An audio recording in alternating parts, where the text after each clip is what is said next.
உங்க லைஃப்ல நடந்த டிராகன் மூமெண்ட் என்ன? டிராகன் மூமெண்ட் வந்து நான் ஒரு ரிலீஸ்க்கு 2 நாள் முன்னாடி என்னோட ஆன்சர் ஷீட் வெளிய விடுவேன். நான் வந்து ஒரு டெஸ்ட் பேப்பர்ல வந்து கொஞ்சம் கதையா எழுதி வச்சிருந்தேன். அத மேம் வந்து பார்த்துட்டு, "நீ நல்லா கதை எழுதுற. நீ போய் படம் எடு" அப்படின்னு சொல்லி அதுல எழுதி வச்சிருந்தாங்க. ஆனா அது இப்போ உண்மையாயிருக்கு. அத நான் வந்து போஸ்ட் பண்ண போறேன் சோசியல் மீடியால. அப்ப பாருங்க. டைரக்ஷன்ன்றது மறந்து போகாத ஒரு விஷயம். அத எப்ப வேணா பண்ணிக்கலாம். நம்மள ஹீரோவா ஒத்துக்கிட்டாங்க. அதனால அத தொடர்ந்து பயணிக்கலான்றதுக்காக நடிக்க ஆரம்பிச்சீங்களா? இல்ல பேசிக்கலா நடிக்கணும்ன்றது தான் மெயினு அப்படின்றது ஒரு ஐடியாவா? நடிப்புல வந்து மக்களோட அன்பு வந்து ரொம்ப அதிகமா இருக்குது. ஆ எனக்கு அது ரொம்ப புடிச்சிருக்கு. ஆ அவங்க வந்து பேசம்போது, அவங்க நம்மள ஸ்க்ரீன்ல பார்க்கும்போது அவங்க சந்தோஷப்படுறது, ஆ அது அது எனக்கு இன்னும் ரொம்ப சந்தோஷத்த தருது. ஆ அதனால தான். இந்த படத்துல வந்து ஒரு டி-ஏஜிங் இல்லாம கிளீன் ஷேவ் ஸ்கூல் பாயான ஒரு விஷுவல்ஸ் இருந்தது. அந்த எக்ஸ்பீரியன்ஸ் எப்படி இருந்தது? நான் ஒரு ஷார்ட் ஃபிலிம் 5, 6 வருஷம் முன்னாடி 7 வருஷம்னு நெனைக்கிறேன். முன்னாடி பண்ணும்போது இந்த மாரி ஃபுல்லா கிளீன் ஷேவ் பண்ணிட்டு பண்ணியிருந்தேன். இது ஏஜிங் அதெல்லாம் பண்ணல. ஜஸ்ட் ஷேவ் பண்ணிட்டு பண்ணது தான். அ எனக்கு அ ஐ திங்க் ஜாலியா தான் இருந்துச்சு. நான் ரொம்ப நாளா ஷேவே பண்ண மாட்டேன். ஏன்னா ரொம்ப சின்ன பையன் மாரி தெரிவேன்னு சொல்லிட்டு தாடி வச்சுட்டு இருந்தது. கோமாளியில வளர்க்க ஆரம்பிச்சேன். ஏன்னா ரொம்ப சின்ன பையன் டைரக்டரு அப்படின்னு அது ஒரு மாதிரி இருக்கும்னு சொல்லிட்டு, ஆ கொஞ்சம் பெரிய பையனா தெரியணும்னு தாடியோட தான் இருக்கிறது. ஆ அதுக்கப்புறம் ரொம்ப ரேரா தான் எப்ப நான் ஷேவ் பண்ணேன். ஸோ இதுக்கு ஷேவ் பண்ணும்போது ரொம்ப நாள் கழிச்சு என்ன அப்படி பார்த்தது எனக்கே நல்லா இருந்துச்சு. ஸ்கூல்ல படிக்கும்போது ஒரு பொண்ணு பேட் பாய் தான் பிடிக்கும்னு சொன்னதுனால, காலேஜ்ல சைக்காலஜிக்கல் டிராகனா மாறிட்டீங்கன்னு ட்ரெய்லர்ல வருது. ரியல் லைஃப்ல ஏதாவது ஒரு பொண்ணு சொல்லி நீங்க ஏதாவது மாத்திருக்கீங்களா? நெறைய விஷயம் ஒரு ரிலேஷன்ஷிப்லேருந்து கத்துக்கிட்டு அடுத்த ரிலேஷன்ஷிப்ல அப்ளை பண்ணுவோன்ற இது இருக்கு. ஒரு பொண்ணு வந்து இப்போ நீ வந்து நெறைய ம் ஃபார் எக்ஸாம்பிள் ஃபார் எக்ஸாம்பிள் ஃபிக்ஷனா போறோம். என்னோட கதையே இல்ல. "நீ ரொம்ப லேட்டா வந்துட்டே இருக்க. நீ இம்பார்ட்டன்ஸே தர மாட்டேங்கிற" அப்படின்னு பிரேக்கப் பண்ணிட்டாங்கன்னா, அடுத்த ரிலேஷன்ஷிப் போம்போது, மோஸ்ட்டா அந்த பையன் சீக்கிரமா போய் நிப்பான். ஆ இல்ல ரொம்ப இம்பார்ட்டன்ஸ் தருவான். இப்போ அ அந்த பொண்ணு இப்போ சொல்லலாம், "நீ என்ன ரொம்ப ரொம்ப இம்பார்ட்டன்ஸ் எனக்கு எனக்கு இது பிடிக்கவே இல்ல. அட்டென்ஷன் குடுக்காத. எனக்கு கொஞ்சம் கம்மியா அட்டென்ஷன் குடுன்னு." இப்போ அந்த பையன் வந்து என்ன பண்றது? இதுக்கு முன்னாடி பண்ணது கரெக்ட்டா? இப்போ பண்றது கரெக்ட்டா? அப்படின்னு சொல்லிட்டு தவிப்பான். இந்த மாரி விஷயங்கள்லாம் நானும் வந்து அண்டர்கோ பண்ணியிருக்கேன். ஆ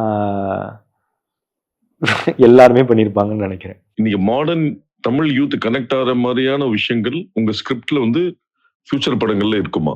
எல்லா விதமான மக்கள், எல்லா ஏஜ் கேட்டகரி, அ எல்லா வொர்க்கிங் கிளாஸ் கனெக்ட் ஆகுற மாரி அ கதைகள் இருக்கும். புரொடக்ஷன் காஸ்ட் இன்கிரீஸ் ஆகுறதுனால உங்களோட கிரியேட்டிவ் எங்கேயாவது அஃபெக்ட் ஆகும்னு நினைக்கிறீங்களா? இல்ல அது கொஞ்சம் நமக்கு ஃப்ரீடம் தான் இன்னும் தரும்.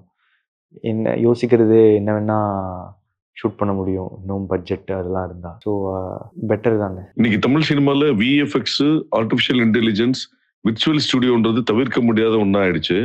இந்த இன்னோவேஷன நீங்க எப்படி பார்க்குறீங்க? அதான் ஃபியூச்சர்ன்னு நெனைக்கிறேன். நம்ம ஒரு டெக்னாலஜி வரும்போதும் அதுக்கு அடாப்ட் பண்ணிக்கிறது தான்.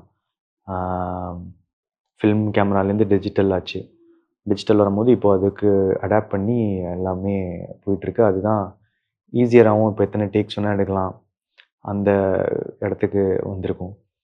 இப்போ கேமரா இல்லாமயே நெறைய விஷயத்த உருவாக்க முடியுது. அதான் ஏஐ இப்போ ஏஐ மூலமா, கம்ப்யூட்டர் கிராஃபிக்ஸ் மூலமா. ஆ விர்ச்சுவல் ஸ்டுடியோஸ்லாம் வந்து அந்த டைம்லயே நம்ம பார்க்கலாம். சிஜி அண்ட் ஆர்டிஸ்ட் ஒண்ணா வச்சு பார்க்க முடியும். ஆ ஸோ இத எப்படி பார்க்குறேன்றத விட இதுக்கு அடாப்ட் ஆவுறது better. Short film director, IT worker, director, hero, இப்ப ஹீரோவா 3 படங்கள். இந்த பயணம் எதை நோக்கிய பயணம் உங்களுக்கு சினிமாவில்? ஒரு ஸ்டார் ஆகணும்னு நினைக்கிறீங்களா? இல்ல ஆக்டர் ஆகணும்னு நினைக்கிறீங்களா? எனக்கு வந்து எனக்கு படத்துல செலிப்ரேஷன் அந்த இதெல்லாம் தான் புடிக்கும். அவங்க ஆக்டிங் ஸ்கில்ஸு, அந்த இது பல வேஷங்கள் அதெல்லாம் எனக்கு அவ்வளோ இது இல்லை. மக்கள் வந்தாங்கன்னா ரொம்ப என்டர்டெயின் பண்ணி அவங்க தேட்டரில் கத்தி ஜாலியாக இருக்குது, அதெல்லாம் தான் அவங்களோட செலிப்ரேஷன். லவ் டுடே டிராகன் தற்கால சமூக பிரச்சனைகளை பிரதிபலிப்பதாக இருக்கிறது என்று எல்லாரும் சொன்னாங்க. பொழுதுபோக்கு அம்சங்களை தக்க வைத்துக் கொண்டு உண்மை தன்மையை எவ்வாறு பிரதிபலிக்கிறீர்கள்? மெயின் இது வந்து என்டர்டெயின்மெண்ட், பொழுதுபோக்கு, அதுதான் மெயின். அதில் அண்டர்லைங் ஃபேக்டராக இருக்கிறது அந்த என்ன சொல்ல வரோம், எதா சொல்லணுன்னா அப்படின்றது தான். ஸோ மேஜர் க்ரைட்டீரியாவாக என்டர்டெயின்மெண்ட் தான் இருக்கும். பட் தீம் ஃபிக்ஸ் பண்ணிட்டு ஒர்க் பண்ணுவேன். என்ன சொல்லணும், அதை எப்படி என்டர்டெய்னிங்காக சொல்லலாம், அதான் நம்மளோட ஃபர்ஸ்ட்டு ரூல். என்ன சொல்லணுன்றதை முடிவு பண்ணதுனால எல்லாத்துலேயும் அது இருக்கும். ஆனால் இது என்டர்டெயின்மெண்ட் மூலமாக எப்படி சொல்லலாம் அப்படின்னு யோசிப்பேன். ஒரு யங் ஃபிலிம் மேக்கரா தமிழ் சினிமால எந்தெந்த துறையில மாற்றங்களை ஏற்றுக்கொள்ள வேண்டும் என்று நினைக்கிறீங்க? தமிழ் சினிமான்னு இல்லை, எல்லாத்துலேயும் எல்லாமே மாறிட்டே தான் இருக்கும். நம்ம அடாப்ட் ஆகிறது தான் லேர்னிங். கற்றுக்கிட்டே இருக்கணும். கற்றுக்கிட்டே இருந்தால் எல்லாத்துக்கும் கொஞ்சம் அடாப்ட் ஆகிட்டு இருக்கலாம். சினிமா இப்போது நம்ம ஒர்க் பண்ணுற பீப்புள்லேருந்து அவங்க ஏஜ் மாறிட்டே இருக்கும். அவங்களோட இப்போ எனக்கு ஒரு வருஷம் போகும்போது என்னோட ஏஜ் ஏறிட்டு இருக்கும், என் கூட சேர்றவங்களோட வயசு கம்மியாக இருக்கலாம். ஸோ அந்த ஜென்ரேஷன் இது இருக்கும். நான் பெரியவங்களோட ஒர்க் பண்ணும்போது அவங்களோட மைண்ட் செட் டிஃப்ரென்ஸ் இருக்கும். இது ஹியூமன்ஸ் அதுக்குள்ளே. அதை தாண்டி டெக்னாலஜி மாறிட்டே தான் இருக்குது. எனக்கு தெரிஞ்சு கற்றுக்கிறது லேர்னிங், அதை கான்ஸ்டண்ட்டாக வச்சுட்டே இருக்கணும்னு நினைக்கிறேன். உங்களோட ஸ்டோரி டெல்லிங்ல கமர்ஷியல் ஆஸ்பெக்ட்ஸை எப்படி பேலன்ஸ் பண்ணணும்னு நினைக்கிறீங்க? கமர்ஷியல் படம் தான் எடுக்கிறேன், அதில் ரொம்ப கிளியர். ஸோ இப்போ ஃபார் எக்ஸாம்பிள் ஒரு சாங்கு வைக்கணும் அப்படின்னா முடிஞ்ச அளவுக்கு அந்த சாங் வந்து அந்த ஃப்ளோ ஆஃப் த ஃபில்மை வந்து அஃபெக்ட் பண்ணுதா அப்படின்னு பார்ப்பேன். அப்படி அஃபெக்ட் பண்ணுதுன்னா அந்த சாங் இருக்காது. பட் இருந்தால் படம் என்டர்டெய்னிங்காக இருக்கா, என்டர்டெய்னிங்னா எனக்கு கமர்ஷியல். இந்த பாட்டு இருந்தால் தான் இது கமர்ஷியல், இந்த ஃபைட் இருந்தால் தான் கமர்ஷியல் அப்படின்ற மைண்ட் செட் எனக்கு இல்லை. படம் என்டர்டெய்னிங்காக இருக்குது, வெகுஜன மக்களுக்கு. கமர்ஷியல்னா என்ன, விற்கக்கூடிய பொருள், அதுதான் கமர்ஷியல்னு சொல்லுவோம். விற்கக்கூடியதாக இருக்கிறதுக்கு இதெல்லாம் இருக்கணும் அப்படின்னு சினிமாவில் இல்லை அப்படின்னு தான் நான் நினைக்கிறேன். ஸோ அதனால அது விற்கக்கூடிய பொருளாக வர்றதுக்கு என்னெல்லாம் பண்ணணும் அப்படின்றது மட்டும்தான் மைண்ட் செட். இதுதான் பேலன்சிங். ஐ மீன் சுவாரஸ்யமாக இருக்கா, என்டர்டெய்னிங்காக இருக்கா ஒரு சீனும், அவ்வளோதான் பார்க்குறேன். இன்னைக்கு வந்து ஓடிடி வந்து ஒரு முக்கியமான விஷயமா இருக்கு. அந்த ஓடிடி பிளாட்ஃபார்மோட வரவு உங்க ஃபிலிம் மேக்கிங் டிசிஷன்ல ஏதாவது மாறுதலை ஏற்படுத்துதா? இல்லை, அந்த பிஸ்னஸில் தான் கொஞ்சம் குழப்பம் இருக்கும். கொஞ்ச நாள் முன்னாடி அந்த பட்ஜெட் அண்ட் இது வந்து அதிகமாக இருந்துச்சு. ஏன்னா ஓடிடியோட பிஸ்னஸ் வந்து ரொம்ப பெருசாக இருந்துச்சுன்னு சொன்னாங்க. இப்போது வந்து திரும்பி ஓடிடி கிராஷ் ஆகி இருக்கிறதுனால பிஸ்னஸ் கம்மியாக இருக்குது என்ன சொல்கிறாங்க. ஸோ அதனால் இது எப்படி தேட்ரிக்கல் அதிகமாகதா, இது பிஸ்னஸ் ஆங்கிள் தான் இருக்குமே தவிர்த்து கிரியேட்டிவ் ஆங்கிள், அதான் பிஸ்னஸ் ஆங்கிள் தான் இருக்குமே தவிர்த்து கிரியேட்டிவ் ஆங்கிளில் எந்த இதுவுமே பாதிக்கலை. டிராகன் இந்த படத்துல வந்து ஒரு 5 மியூசிக் கம்போசர்ஸ் வந்து பாடியிருக்காங்க. சிலம்பரசன், யுவன் சங்கர் ராஜா, அனிருத், பிரதீப் குமார், சிட் ஸ்ரீராம். இந்த 5 பாடல்களும் 5 மியூசிக் டைரக்டரோட பாடினதை பத்தின உங்களோட ஃபீலிங் என்ன? சிட் ஸ்ரீராம் வந்து எனக்கு என்னை விட்டு உயிர் போனாலும் பாடினாங்க, பாட்டு பெரிய ஹிட்டு. அதே அஸ்வத்துக்கு வந்து கதைப்போமா பாடினாங்க, ரொம்ப பெரிய ஹிட்டு. இப்போ எங்களுக்கு வழித்துணை கிட்டத்தட்ட அது ஒரு ட்ரீம் சாங் மாதிரி. ட்ரீம் சாங் தான் அதோட சிச்சுவேஷன். ரொம்ப அழகாக இருக்குன்னு நாங்கள் ஃபீல் பண்ணுறோம். அண்ட் யுவன் சார் வந்து டைரக்டர் வந்து ஒரு டிவைனான வாய்ஸ் இருந்தால் நல்லாயிருக்கும் இதுக்கு அப்படின்னு சொன்னாங்க. ஒரே ஆப்ஷன் தானே இருக்குது, யுவன் சார் தான். ஸோ அதனால் அவர் பாடினா சூப்பராக இருக்கும்னு நினச்சேன். அதுக்கப்புறம் பிரதீப் குமார் இது வந்து நான் எனக்கு வேறு சில ஃபேவரட்ஸ் தான் இருந்துச்சு படத்தில். ஆனால் வந்து பிரதீப் குமார் பாடின பாட்டு வந்து இப்போது கேட்கவே அப்படியே நிம்மதியாக இருக்குது. It is one of my most favourite songs இந்த ஆல்பம். அப்புறம் அனிருத் சார் பாடினது வந்து we are very thankful for him. இந்த பிஸி ஷெட்யூலில் எங்களுக்கு டைம் ஒதுக்கி பாடினதுக்கு it means a lot. And மெயினாக எஸ்டிஆர் சார் அது வந்து ரொம்ப ஒரு ஸ்வீட் கெஸ்டர். கேட்ட உடனே அவர் பண்ணுறதுக்கு, அதை தாண்டி அந்த பாட்டுக்காக ப்ரோமோ பண்ணி கொடுத்தது வந்து அவரோட இந்த படத்தில் இந்த நம்ம பண்ணுறதுனால என்ன கிடைக்கும் அதுன்னு யோசிக்காமல் என்ன கொடுக்கலாம் அப்படின்னு யோசிச்சா இதுதான் அதில் ரொம்ப இருக்கிறதுலே ஸ்வீட்டான விஷயம்.